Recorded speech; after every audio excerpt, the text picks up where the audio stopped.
আজকে বানালাম আমার মায়ের প্রিয় দেশি ট্যাংরার ঝাল। তার জন্য আমি ট্যাংরা মাছ ভালো করে ধুয়ে পরিষ্কার করে নুন হলুদ মাখিয়ে কিছুক্ষণ রেখে দিয়ে তারপর গরম সর্ষের তেলে সেগুলো এক এক করে ভেজে তুলে নেব।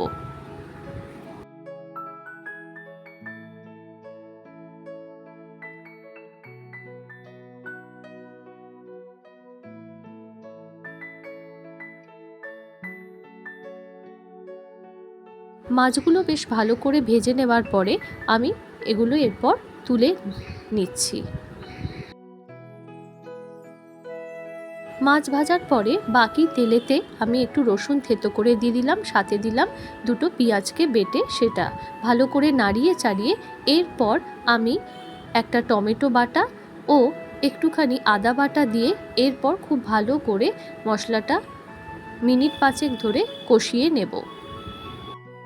একটু পোস্ত বাটা দিলাম, দিয়ে কিছুক্ষণ নাড়িয়ে চাড়িয়ে আমি হলুদ গুঁড়ো, ধনে গুঁড়ো ও জিরে গুঁড়ো দিয়ে স্বাদ অনুযায়ী নুন দিয়ে ভালো করে একটু জল দিয়ে কষিয়ে নেব।